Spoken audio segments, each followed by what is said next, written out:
Hello. All right. Gonna go live I guess I'm going live. I guess I'm already live. But we're gonna get started in just a minute. I'm gonna wait till actually 7 o'clock to start saying anything important.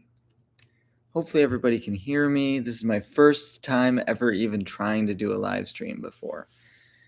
So it should be interesting. Let's see, that's mute, share screen, share, end stream. Okay. I can see you. Can you hear me too? My number one fan is my dad. That's fitting in my life.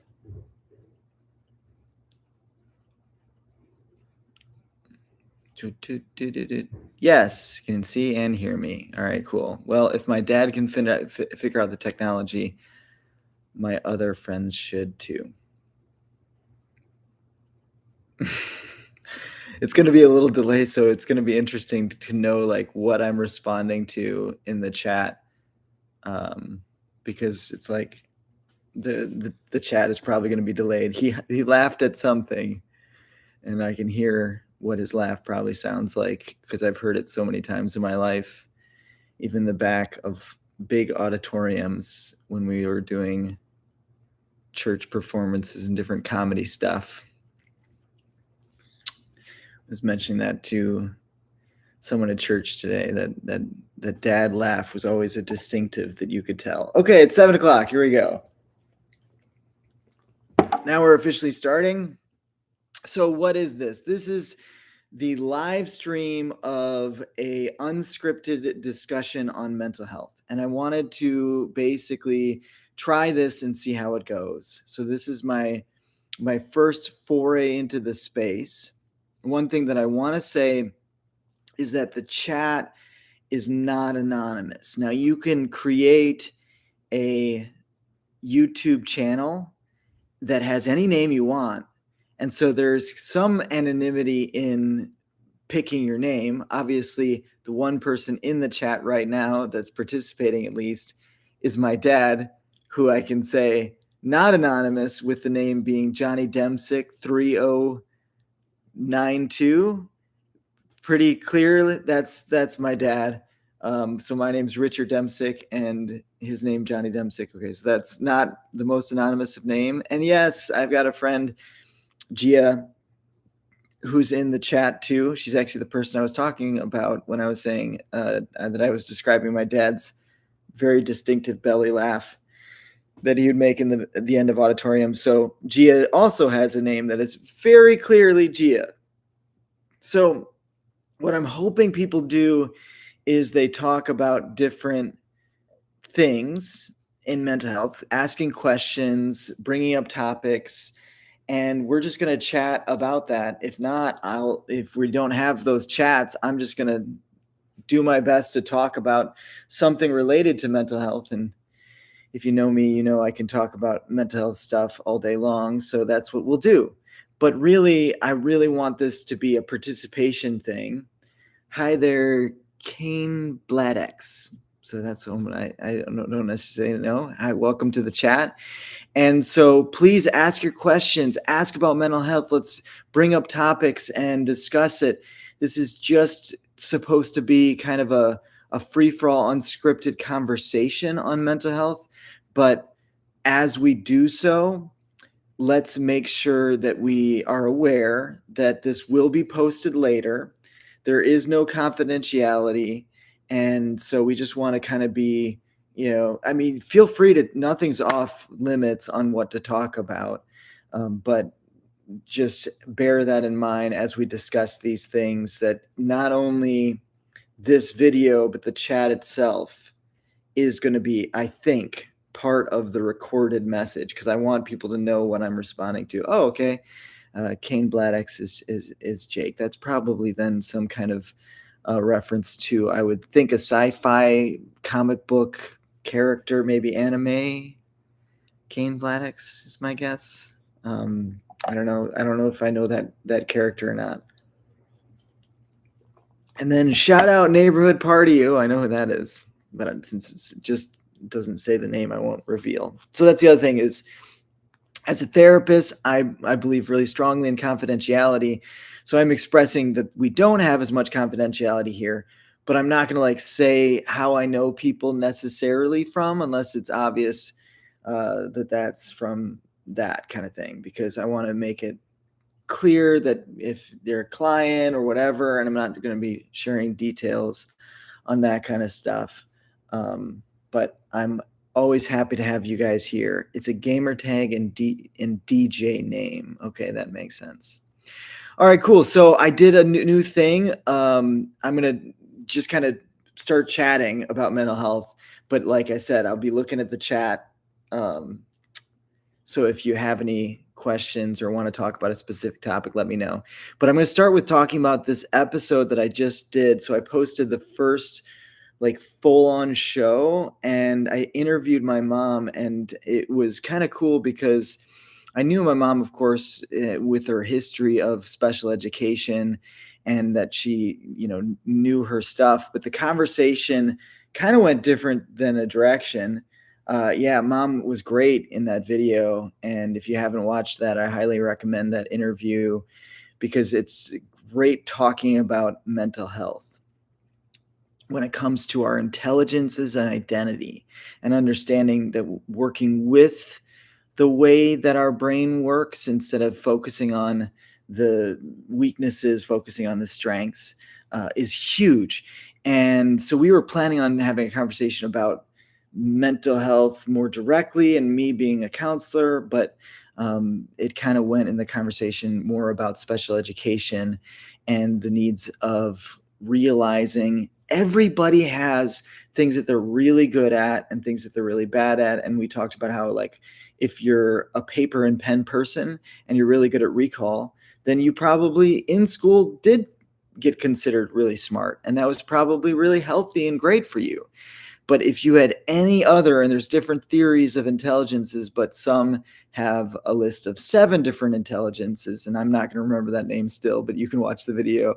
And was it Carter? I don't know. But in those 7 different intelligences, if you any of the other 6, then you probably thought of yourself as less intelligent, even though you probably had great intelligence just in ways that weren't directly applied to school. So that's definitely, hey Joe, welcome to the chat. I'm glad you found it. Cool. Yeah, I should probably like keep also an eye on, this is like a multitask exercise. Okay, yeah, on the text messages and who's trying to log in and having a hard time figuring that out. So if you have different Gardner intelligences, yeah, Gardner. Carter was close. This is another generic white person name. Anyway, the Gardner 7 intelligences, if you had any of the other 6, and well, actually, Joe was referenced in that video because he has great mechanical intelligence that I have to be like, okay, Joe, you lost me when he's like explaining, oh, we're going to, what's it called, Joe? Do you manufacture when you're like going through the modeling process of figuring out how you're going to design something that he'll just do in his head and loses me pretty quickly. Flux capacitors. Yeah, that's how we time traveled back in the 80s. But anyway, in that level of intelligence, one thing that ends up happening is you end up working against 2 different things. One, you are fighting for performance and you're trying to figure out and learn, which is always a challenge, but you're also fighting for your identity. And that becomes when we really get stuck. Because if you think of yourself as unintelligent and every time you come up with a new task, you're struggling with that sense of identity, it's going to be so much harder to succeed. So that's one of the things that is I've seen again and again of people that are perfectly intelligent. And it's almost like you can trick them.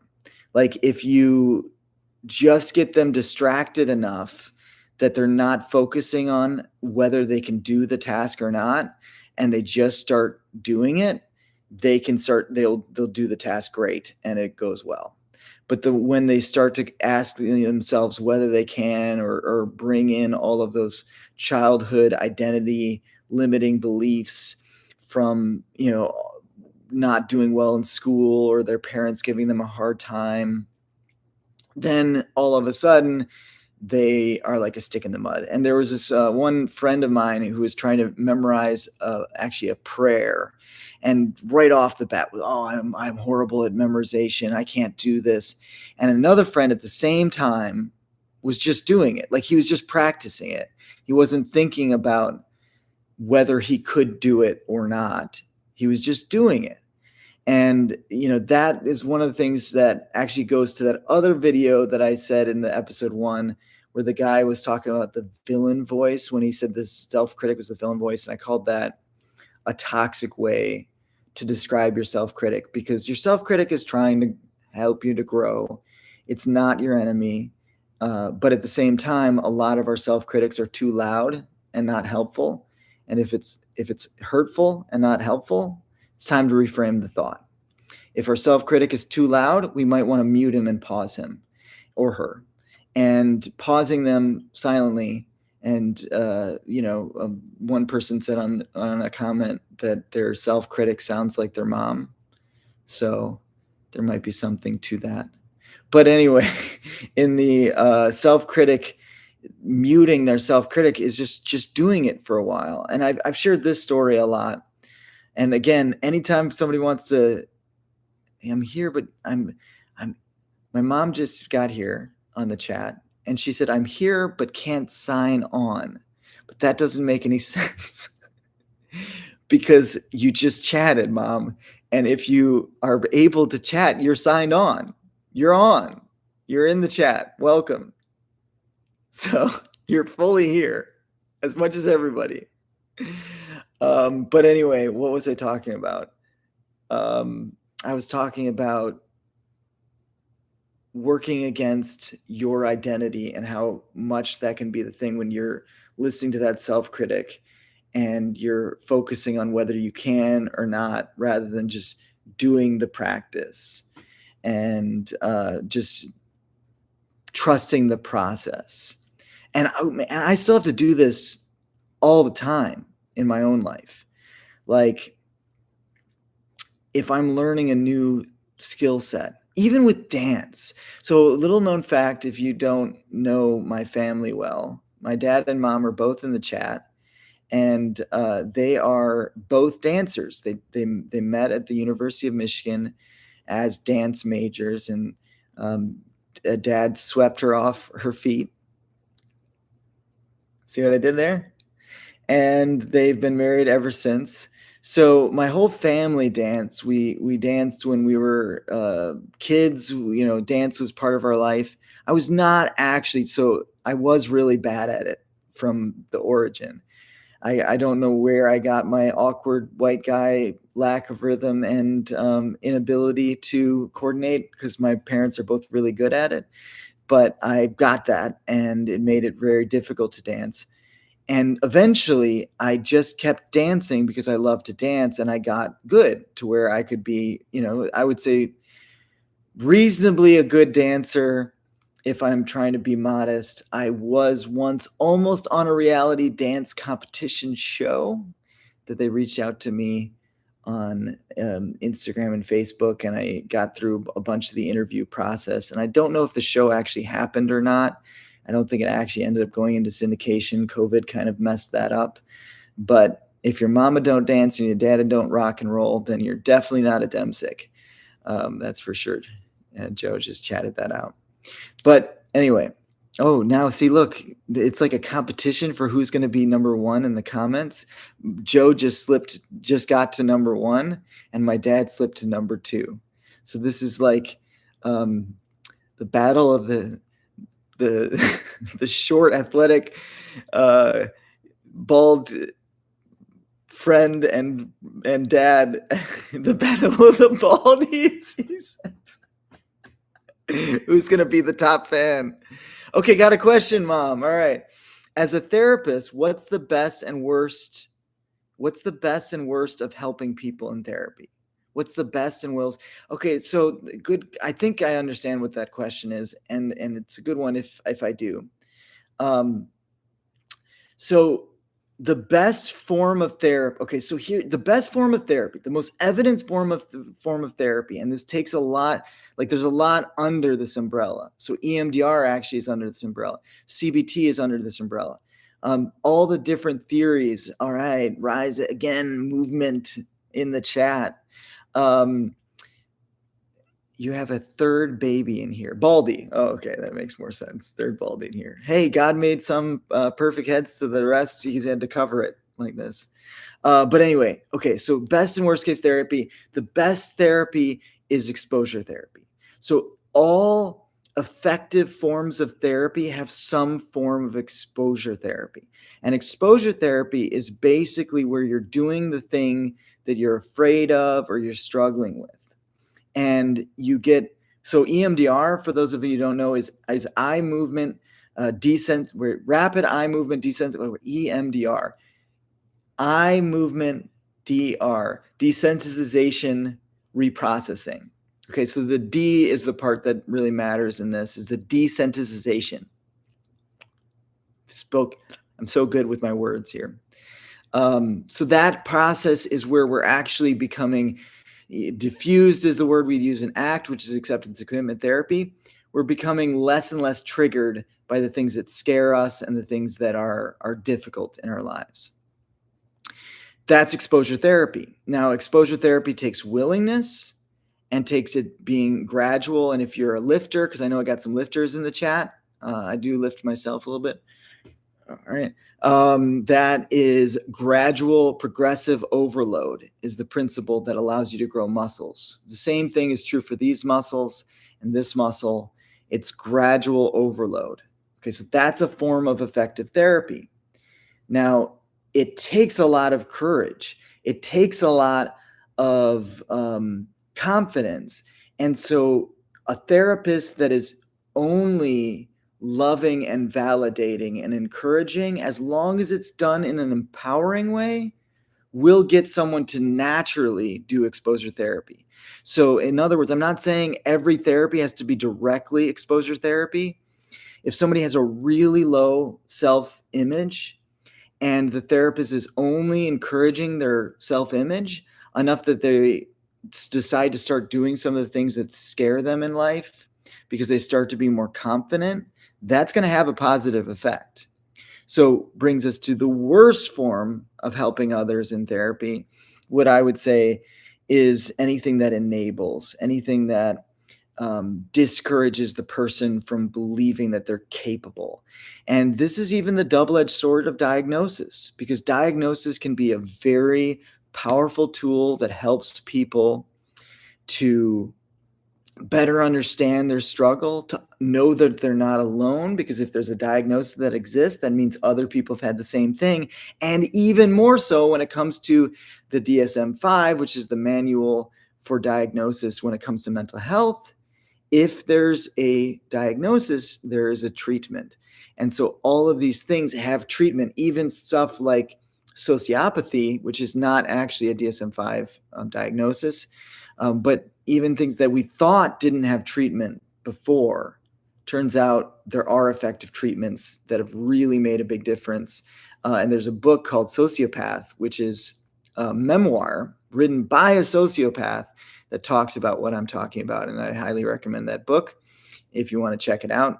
I don't want to give it away, but I'll give it away another thing.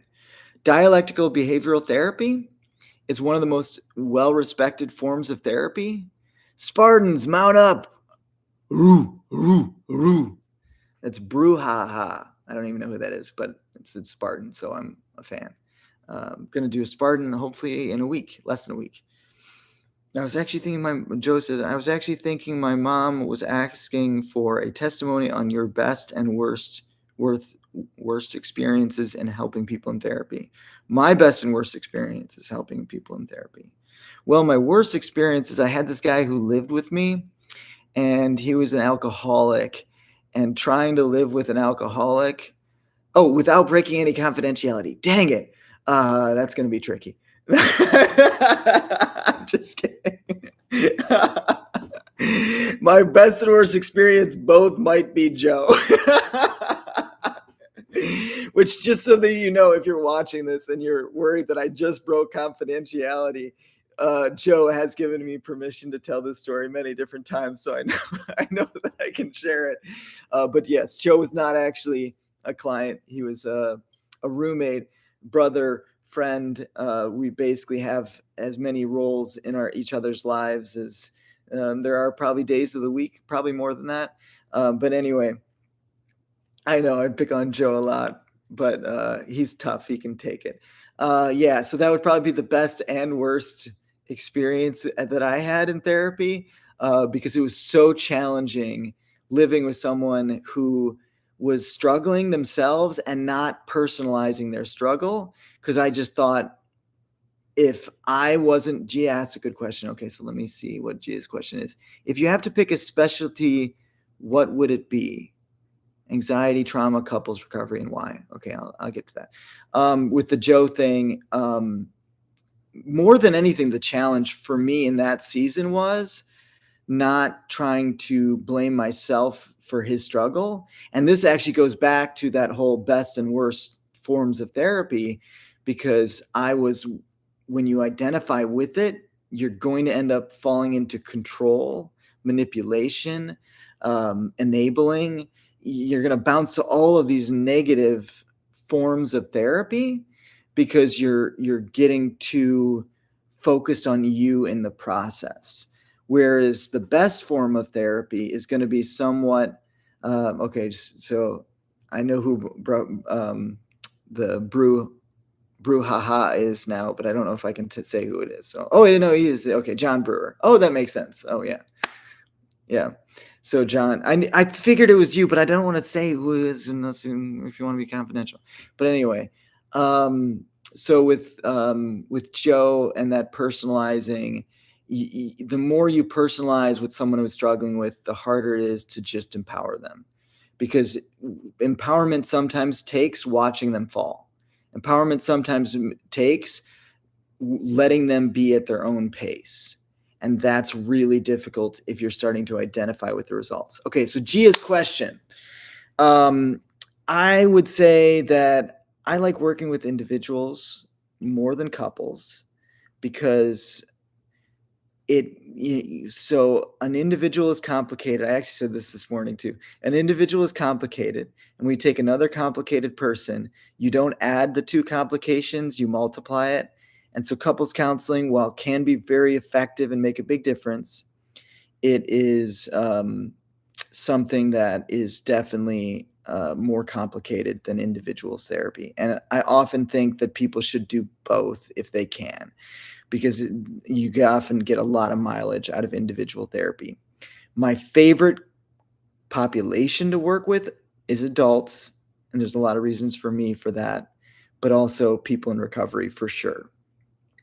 Now, I don't care if it's anxiety, trauma, depression, those will all come up. But the reason I love, couples counseling is twice the work at least, if not multiple times the work, because you're doing individual for both people and then couples counseling for the two of them at the same time in some ways. But I would say I love working with people in recovery because people in recovery are usually more willing to face themselves because they have to. So it's that blessing of desperation that makes such a big difference. And so many people are struggling with actually looking at themselves. So there's a part of them that wants to be better, but if they can get that without having to actually face their demons, win-win. All right. If they can just magically have everything work in their life, but not have the pain of processing the difficult stuff, that would be great. The problem is it's not often that can happen. Like, we can get a lot of mileage out of positive psychology, but there's going to be areas that you're going to be stuck in forever if you're not willing to go into some of the more difficult things to process. So we want to process through those things. And that is going to be more likely, in my experience, done by people that go, I'm either going to die or I'm going to work on myself. And that's the people that are in recovery, or at least people in recovery are eventually going to get there, because they say addiction is progressive. Whereas people that are not in recovery, said a different way, you can be a jerk your whole life and never be forced to face how much of a jerk you are. But eventually, if you're doing drugs and alcohol your whole life, you're going to come to a point that it's either life or death. So that would be why I like that population. Does that answer the question? Like the POTUS. I don't know what we're talking about. If we are open, we all are working on recovery. Yeah, and that's another thing. And it's, I never struggled with substance abuse, but when I started to look at the 12 steps and to get to know the recovery, especially AA community, I immediately fell in love with it. I started to do the 12 steps. And this is even before I had gone through a lot of difficulty with my divorce and things like that. And it was always weird to me that I found other people go, oh, no, I don't really like AA and I don't really like the 12 steps because I'm not an alcoholic. It's like barely even mentioned in the actual 12 steps, the use of alcohol. I was like, how can you not apply this? So I grew up with chronic migraines as one of my biggest struggle. And even chronic migraines, I could see the application in physical pain and emotional pain, because pain is pain. And so all those patterns seem the same to me. So I never understood people that have a hard time connecting it. Like when I talk to somebody who's struggling with heroin addiction, even though I really don't even know what heroin looks like, I think you shoot it. I don't know. I think you shoot it in the arm. I was going to say, it's like, I couldn't remember if you shoot where you shoot it, but I think it's like a needle thing that you inject in heroin. I don't know if you can do so I know very little about heroin, but I know the patterns of compulsion. I know the avoidance. I know the drives. I understand those things, and I know physical, and I know obviously emotional pain at this point in my life. But even just the physical pain patterns, when I hadn't really gone through a lot of stuff emotionally, still it fit the same kind of connection, if that makes sense. All right, we got Rise Again Movement, which is by the way, a great YouTube channel to check out if you haven't before. My family experienced a loss, and I feel like it's my role to stay strong and provide comfort for those around me. Is that a bad approach that will limit my own processing? So roles are like outfits. We wear them hopefully because they fit well. But if we leave them on forever, they're going to start to stink. And so, yes, it is probably part of your identity as an individual that you want to stay strong. It's probably part of your values and a value-driven life where you do what matters, as we talk about in acceptance and commitment therapy, is going to have a sense of providing, a sense of being strong at the same time. And family is the trickiest with trying to help, especially when I talked about like how I over-identified with Joe and that made it harder to help him. It's going to be really hard to be able to empower your family and let them just be, especially when you see part of your identity and your role as staying strong and providing comfort. Because so much of what we're doing in the process of inspiring change is allowing them to die. I mean, if you think about it. So like in the Christian culture, we call it resurrection, right? But in the process of change, there's always a death, the death of the old to a birth of the new. And allowing people to die that are in your family, watching them go through the dying process is probably the most painful thing in life. And so it's really hard to be the guide, the helper with somebody that is your family. Does that make sense? I don't know if I'm answering the question well or not.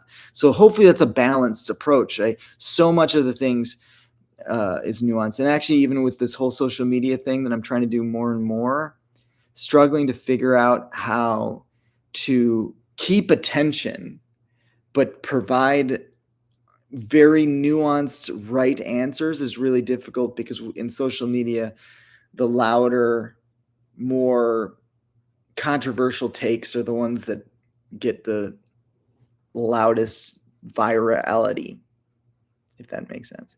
And I don't want to join the dark side. I want to provide those nuances. So hopefully that was nuanced enough. Okay, Joe is still winning, by the way, for those that are listening, of how many comments is out there. Unless you dig really well. And Joe is one heck of a digger. Gia said that's a great question. I think she was referring to Rise Again movement's question, and I'm not using the name so those who wonder, yes, I do know who that is. Okay. Autonomy reminds me to stay in my own lane. Yeah. So autonomy means self-governed. Okay. Auto, as in like a vehicle, automatic, right? And nami is where we get from law. Wholesome recovery. Hi, bro friend. I don't know who Wholesome Recovery is because I can't see the picture very well. But I probably know that person if they're in Wholesome Recovery. And hi, El Fuego. El Fuego. Oh, man, I'm so bad with names. This is going to be embarrassing. All right, cool. Welcome to the chat. It's good to have you here. Yeah, and autonomy, or what we often say in therapy, is just respecting people's agency. And there's a lot of therapy techniques. Oh, Wholesome Recovery is Lindsay. Yay, welcome to the chat, Lindsay. I'm going back to Wholesome Recovery. Agency and respecting people's agency. Man, this is powerful if you want to help your friends change or your family member change, because if you're telling them what they need to do, there's a guy in REBT, Albert Ellis, I want to say is his name, but that could be wrong, so don't quote me on that. But it's REBT, which is Rational Emotive Behavioral Therapy. It's a lot like cognitive behavioral therapy, but I guess the name isn't as cool, so it didn't do well. That's probably not why, but let's just say it is. He actually had some funny names, and one was masturbation. And he said, if you tell people what they must do over and over, you're masturbating them, and that's not appropriate. Okay. Respect people's agency and their choice. So give them options.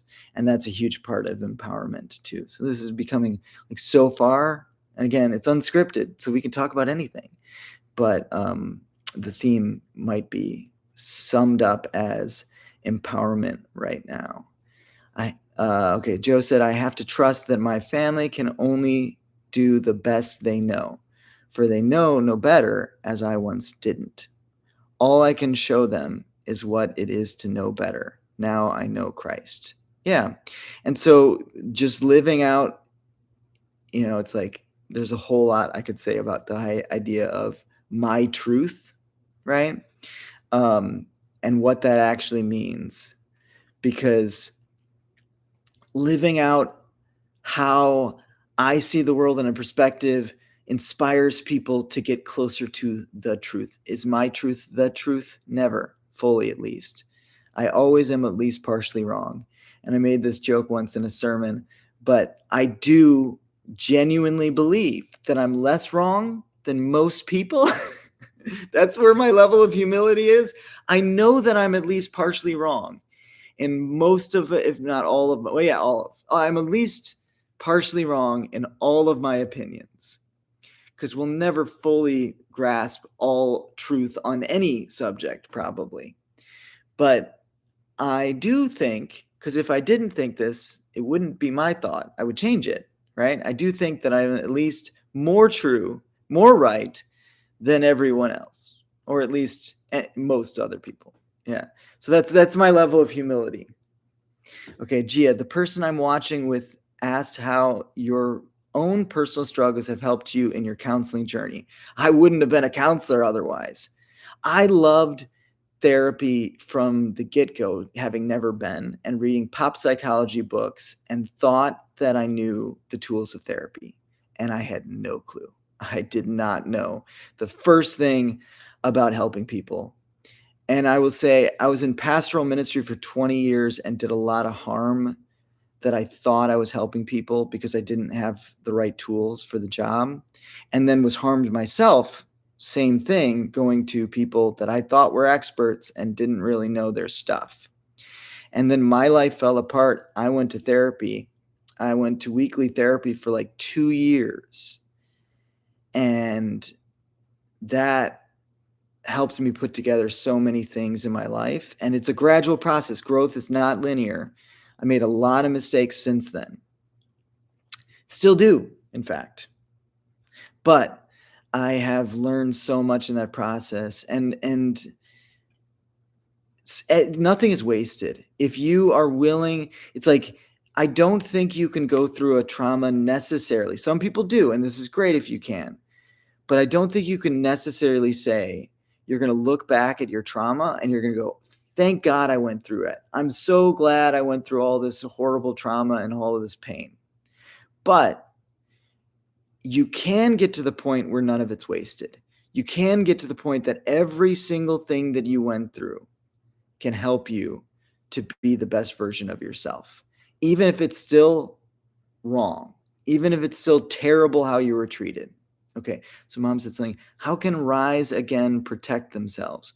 Oh, good, that's a great question. So how can you protect yourself from falling into, I think she's asking, the trap of over-identifying with your family where you think you're responsible for helping them? The main thing is self-regard is to look at yourself deeply. And in the tradition of AA, they have a 10th step that is this ongoing inventory that you're supposed to do, a spot check, basically, that you're doing throughout the day. What I would say is to deeply look at yourself again and again and start doing patterns of that to check yourself on so your role gives you clues at your design and where you're going. So you might be like, okay, so my gun people, I got some gun people in the chat. With target practice, if your grouping's all, let's see, I can do it right. If your grouping's all, let's do it right here. Okay, so it's grouping all here, and you're trying to aim for here. First of all, why are you trying to aim for my face? It's pretty aggressive. Okay, but also, that's not bad if it's consistent, because there's going to be predictable things that you can move from this to this, right? And so if you understand your pull is going to be towards taking over responsibility to your family, spot checking that, being aware, and then adjusting accordingly is at least a simple version of the answer. Therapists help, so you could go to therapy as well. 80% of people believe they're better than 50% of other drivers. Yeah.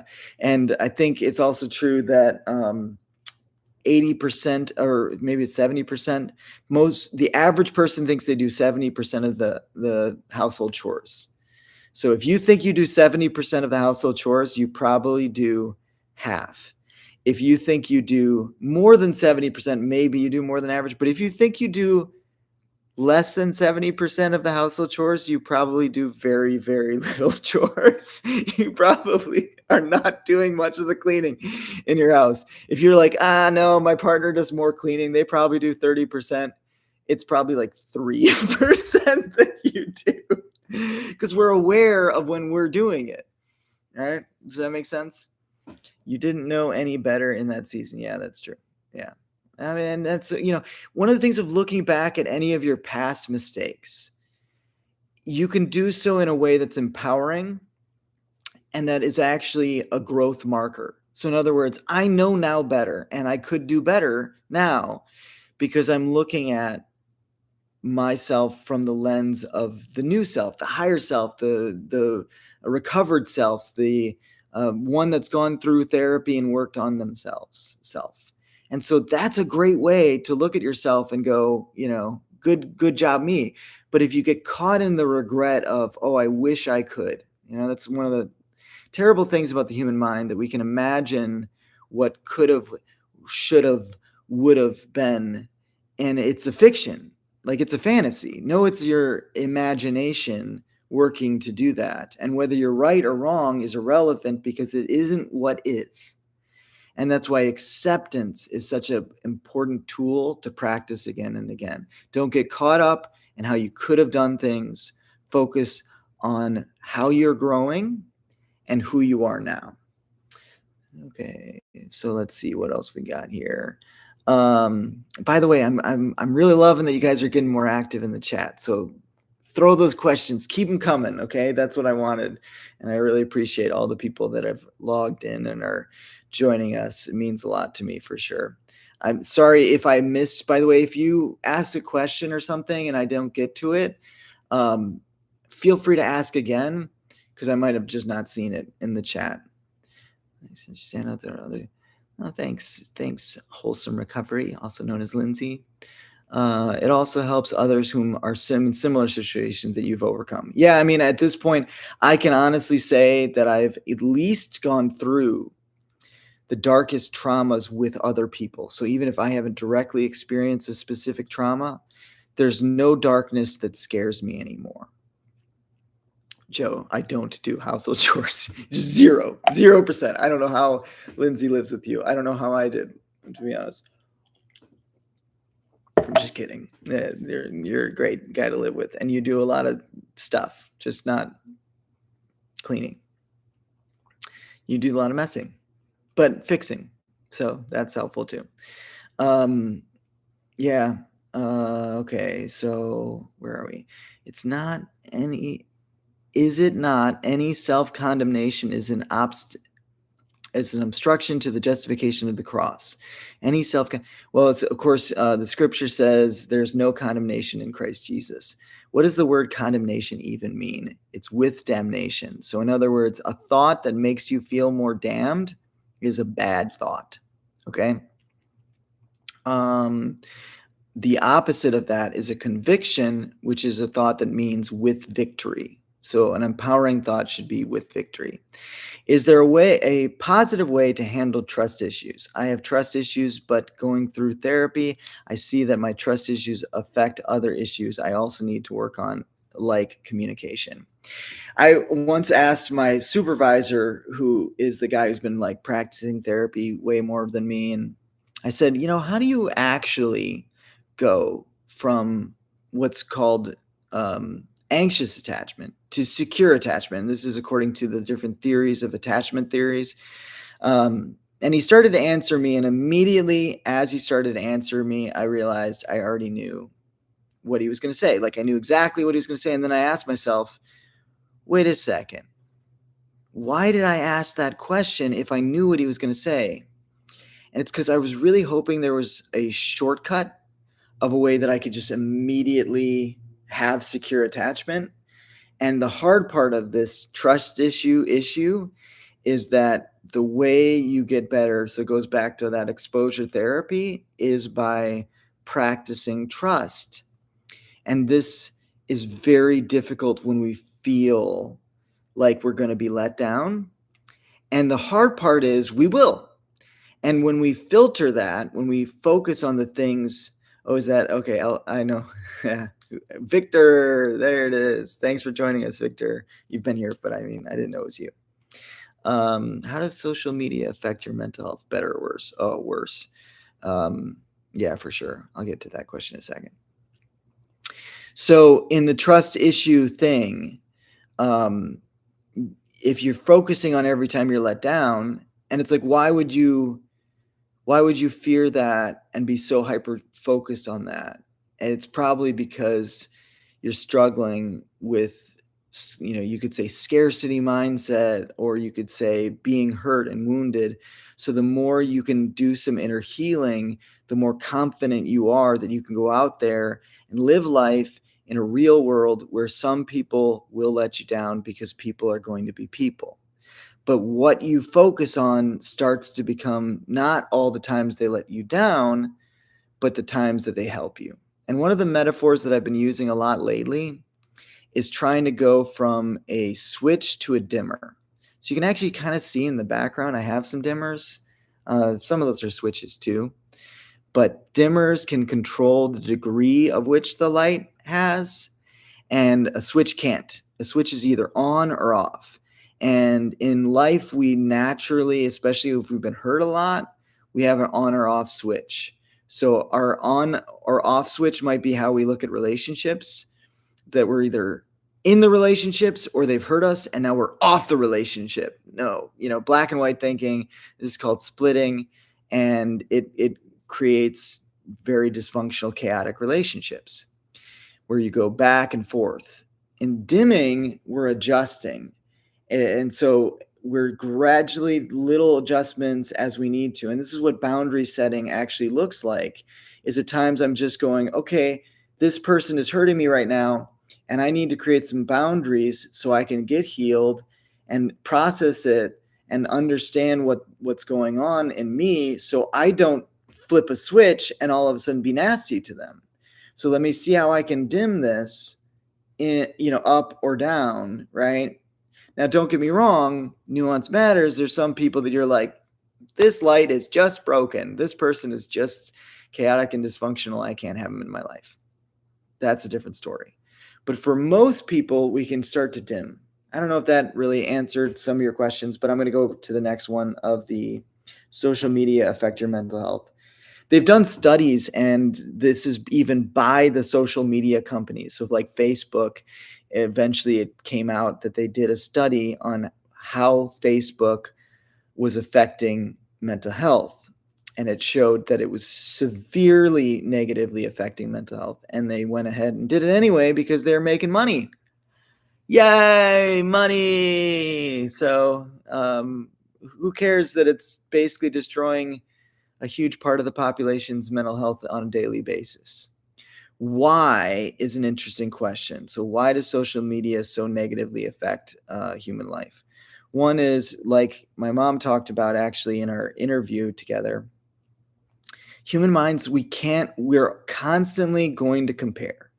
We can't not look and be like, oh, it's like she's got this and this and this, and he's got this and this and this. And I wonder what my life would be like if I had this or if she had that, right? And what we're displaying on social media is just not accurate to who we are. And actually, one of the things that really does help jealousy, in my mind, is thinking of everything as a package deal and being like, do you really? And maybe you do, but like, want the whole package of some other person? Like, wouldn't that not fit with who you are designed to be ultimately? Like, maybe you like this aspect of their life and that aspect of their life, but do you really want to be them? And if you do, again, therapy helps, because you probably don't see yourself. If you saw yourself, you'd want to be you. You're worth being. And that might sound, too sentimental, but it's definitely what I really believe is true. As we grow, we can afford to be vulnerable. Exactly. So the stronger we are, it's like if you think about it, like the best fighters in the world, they don't walk around with their guard up all the time. They don't need to. They understand that if they're going to be attacked, they're going to be fine.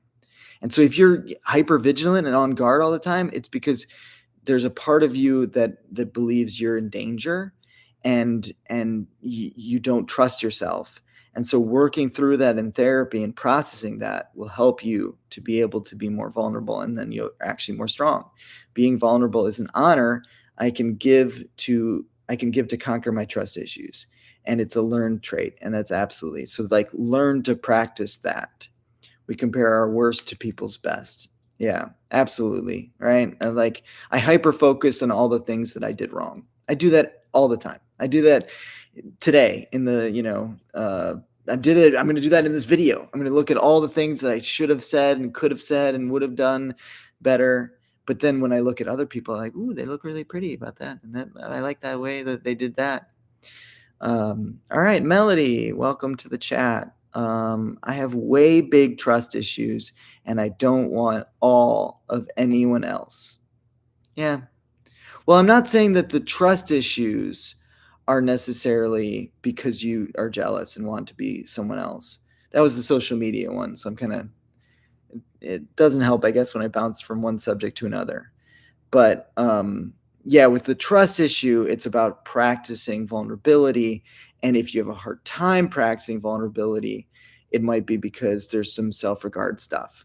Or some wounds that need to be healed, and processing through those things will make a big difference.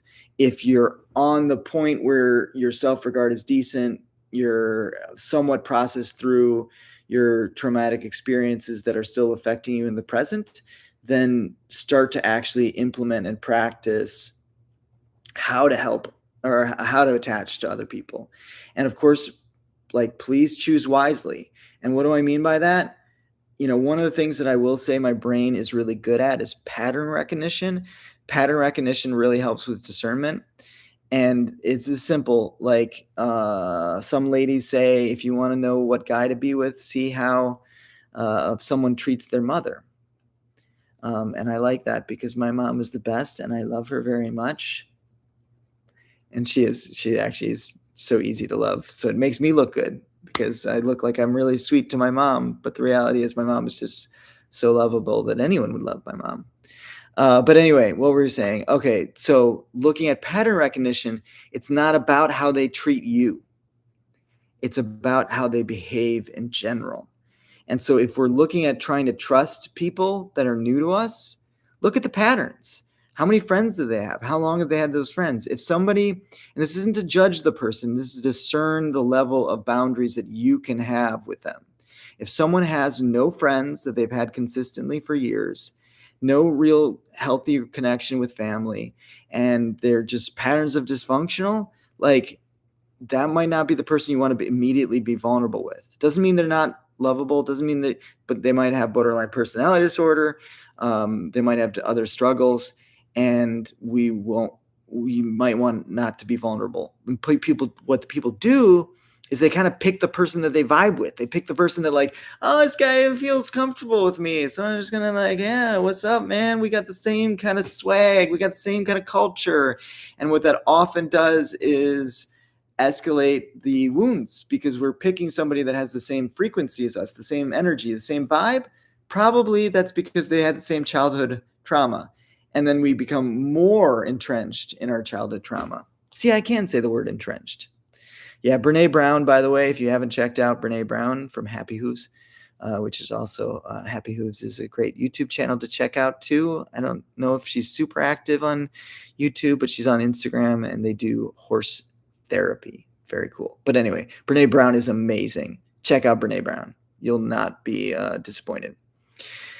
Victor says, I hate social media because of that reason. Yeah, I try not to compare, but I do because at times I feel like, what if my life was different? Yeah, that's human for sure. Me too, honestly. I always struggle with my identity, especially with my family.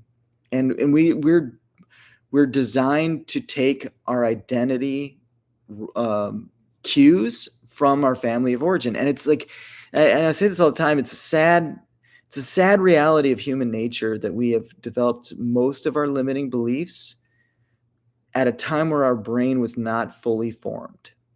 So in childhood, we're forming our views of the world, and yet our brain can't think of alternatives. So it very quickly goes, oh, it's my fault. Oh, this is my problem.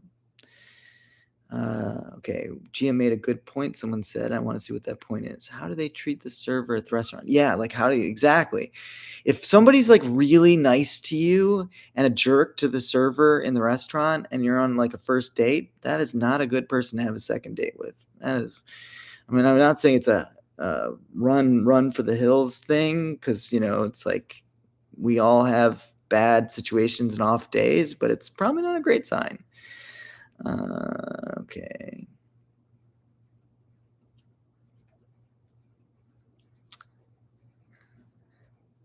Nothing to do. Okay, good point. Yeah, but sometimes they're only one way in the public, and yeah, it is definitely true with relationships. Yeah, that's why we got to do our due diligence and take time. And of course, it's like we hyper focus on romantic relationships, but building trust, please, please, if you're having a hard time building trust, don't only try in romantic relationships. That was probably the number one mistake that I see people make, is they have trust issues, and then they go, you know what? I'm going to focus entirely on the person that I'm going to be in a sexual relationship with for building trust. And for those of you who've been in a sexual relationship before, they often come with drama. So picking like the person that you trust most and the only, and having that often drama-filled relationship with them is a recipe for disaster. I sometimes use the metaphor, it's like, I'm not good at math, so I'm only going to take one math class. And then the one math class you take is calculus. You've never taken algebra, geometry, like you don't know statistics, but you're going to go straight to calculus, and you're only going to take calculus, and you're going to take your identity on how good at math you are from calculus. That's not a great idea. That's going to be very challenging. And you're probably going to be like, yeah, I just can't do math. And it's like, well, maybe learn addition first. If you're having trust issues, maybe math is boring. Great. Maybe focus on friends, right? Like, let's try to do friends first. And let's make a lot of friends and get different people that have those good patterns, and then start to build trust where we know we can build trust with friends. And then eventually we can start with romantic relationships too. Okay. Joe said earlier, God is everything or nothing. He is my everything. Then nothing can separate, not even my attention, distraction by the presence of anyone else, including the distraction of my own ego. Yeah. And we're really focusing on mental health here, and not everybody's in the God category, but I absolutely, I'm a Jesus guy through and through, so I like it. If your idea of trust is never being hurt. Well, and that's the other thing, is that so many people do, when I start to unpack, like, what do you mean by trust? I realize that their definition of trust almost guarantees that they're going to be wounded. Because their idea of trust is that somebody's going to be so perfect all the time, they're never going to make a mistake. I mean, that's not what they say. It's not even what they think. But if you actually unpack how they view trust, that's their definition of trust. And it's like, oh, everyone's going to let you down. And if you focus on that, you're going to be like, oh, I shouldn't trust people.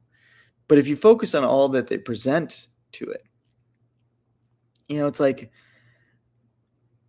my dad and mom, my dad might not be in the chat anymore because it's 8:00 and that's like way past his bedtime. This is the middle of the night for him. But my dad and my mom have not been perfect. My mom, it's harder to find things that aren't perfect about her.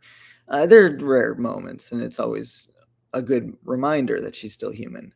But my dad, definitely made a lot of mistakes. If I hyper focus on all of that because I'm trying to find, I don't know, like a reason for why I'm messed up, sure, I can make it into a big thing. But if I actually took a genuine look at all that he did for me and all the love that he has for me, it's so like that scale is never going to balance in terms of like things that he did wrong and things that he did for me. Right now, I'm not saying that's every father, but I'm saying that's every healthy connection, every person that is worth maintaining in our life. If we really were objective, we'd see they brought more good than bad. The problem is that when we're wounded and hurt, we hyper focus on the things that they did that were painful, the things that they were bad. Okay, so if you want trustworthy friends, be a trustworthy friend. Yeah. And honestly, like one of the things that I try to focus on is building a friends group that has the desire to improve. I don't care where people are necessarily at. I just want to see people that are dedicated to growing. And some of that is physical, some of that is emotional, some of that is spiritual. I can be on a completely different wavelength in one of those categories or most of those categories, as long as we are on the same page of one. We both want to improve. Say it's a physical. Okay, cool. We'll just talk about working out and athletics and fasting and eating right. And then if it's an emotional, cool. We can just focus on therapy and that. Oh, yay, Dad is up, still awake. lots of mess ups, but I do love. And yeah, getting late for me. Yeah. I'm surprised he made it all this way. Let's give him a round of applause. Can we is there reactions? Can I do reactions to that? I probably can. Yeah, I can. Ooh, heart. Yeah, so I can do little heart things too. I did get a few hearts along the way. Yeah. Growth mindset is one of the most underrated things to look for in new people. Yes. So this is it's literally really, if you boil down to it, and there's a book called Mindsets that's worth reading on growth mindset versus fixed mindset. But mindset is literally the main thing that I use to determine whether people are going to be in my inner circle. Anybody can be a client. Anybody can even be, you could say, a friend, but somebody that I have in my life on a certain level. But in terms of people that I really want as part of my deep community, I want growth mindset. I want somebody who is working on themselves and trying to be better. And wherever they are in that is fine, as long as they're dedicated to improve, as long as they're finding some ways to work on ourselves. And as Joe's heard me say so many times, without a process, we don't have progress. And without progress, we have regress. So focus on a process. So I am a deep believer of having some kind of a process that I'm working on for my mental health. And yeah, we're getting about at that time, so we're going to be stopping the Zoom.